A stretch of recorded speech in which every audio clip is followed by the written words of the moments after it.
The Peace Cross, a World War I memorial on state land in Bladensburg, MD. Algerina PernaThe Baltimore Sun, via Associated Press BLADENSBURG, MD, 5 miles from the United States Supreme Court. A 40-foot World War I memorial in the shape of a cross has stood for nearly a century. Now, it is at the center of a battle over the separation of church and state that may end up on the court's docket. The United States Court of Appeals for the Fourth Circuit declared this month that the Peace Cross, which sits on state-owned land in Maryland and has been maintained with public funds, was unconstitutional, a ruling that supporters of the monument warned could result in a cleansing of memorials on public grounds across the country. An appeal would provide the justices an opportunity to weigh in on increasingly common disputes over religious symbols on government property. Scholars hope the case will further distill what is and is not an unconstitutional endorsement of religion. The Peace Cross, which commemorates 49 fallen SOLRS from Prince George County, looms over the knotted intersection of Maryland Route 450 and United States alternate Route 1 in this old port town of 10,000 people. When the sun rises, the cross casts a shadow toward the bank of the Anacostia River, and when it sets, toward an industrial lot housing a King pawnshop and a boarded-up Kelly's muffler. The monument was erected in 1925 with funding from local families and the American Legion, but the state obtained title to the cross and land in 1961, and has spent at least $117,000 to maintain them. In a 2-to-1 ruling, the three-judge panel declared that the Peace Cross violated the First Amendment by having a primary effect of endorsing religion and excessively entangles the government and religion. Douglas Laycock, a religious liberties scholar and professor at the University of Virginia School of Law, praised the decision. The cross asserts the truth of one religion and, implicitly but necessarily, the falsehood of all other religions, he said. Its secondary meanings, as in honoring or dead, are entirely derivative of its primary meaning as a symbol of the resurrection. If the Fourth Circuit denies a request for the court to reconsider the panel's decision, defenders of the monument vow to take the case to the Supreme Court. They argue that the ruling sets a dangerous precedent, threatening national treasures such as the 24-foot Canadian Cross of Sacrifice and 13-foot Argonne Cross in Arlington National Cemetery, both within the Fourth Circuit's jurisdiction, as well as the Ground Zero Cross, the steel beams discovered among World Trade Center debris now on display in the National September 11th Memorial Museum. It is brooding hostility toward religion, a sort of cleansing, said Kelly Selford, the president of First Liberty Institute, one of the legal groups aiding the American Legion in defending the cross.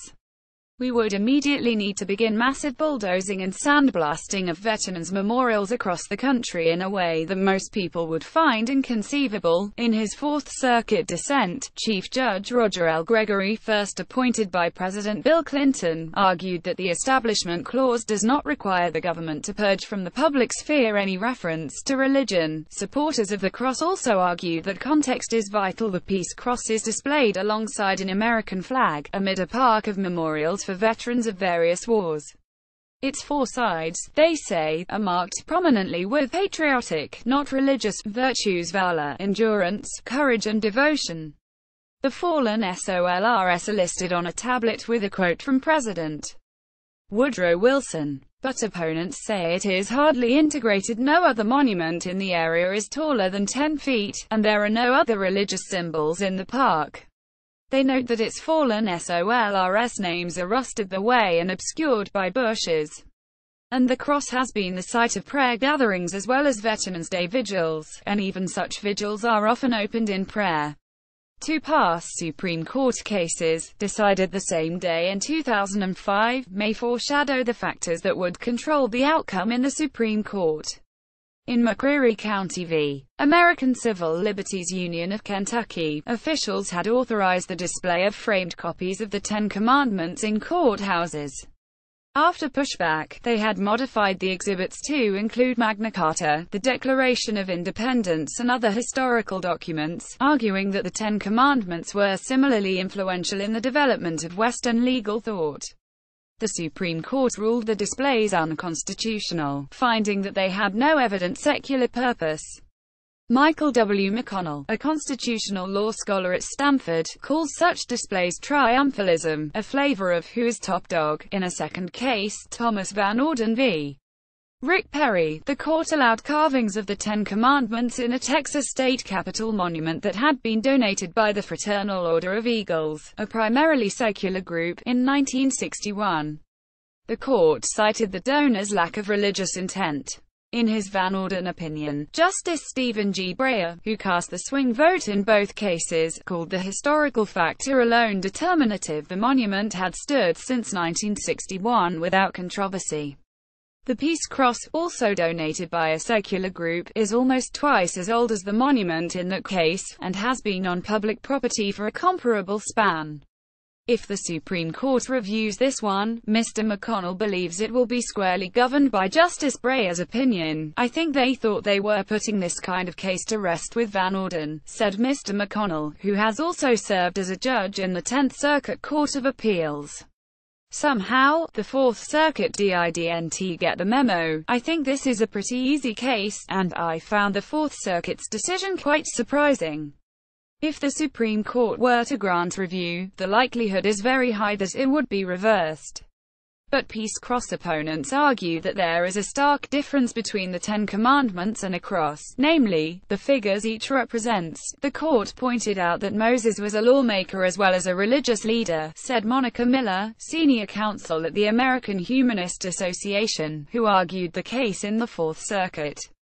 There were connections to the nation's history of lawmakers that made the Ten Commandments overall less religious than an enormous freestanding Latin cross that unequivocally represents Christianity. The Supreme Court's thinking on displays of the cross is murky.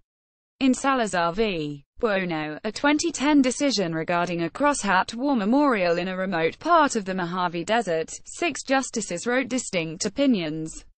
In 2011, when the Supreme Court declined to hear an appeal regarding a series of highway memorial crosses for fallen police officers in Utah, Justice Clarence Thomas' 19-page dissent argued that the court had rejected an opportunity to provide clarity to an Establishment Clause jurisprudence in shambles, awaiting its fate. The Peace Cross stands with a tarp draped neatly across the top, where the concrete has begun to crumble. Elizabeth Malden, the King pawn manager, can see it from her shop. We heard they may be taking it down, and I disagree with that. It just doesn't bother anybody around here, she said as she sorted through power tools, record players and jewelry. I worry nobody is going to remember them, she said of the 49 fallen SOLRS. You can't remember something you cannot see. A version of this article appears in print on October 30, 2017, on page A12 of the New York edition with the headline "A 40-foot cross has honored war dead for 90 years. But is it lawful?"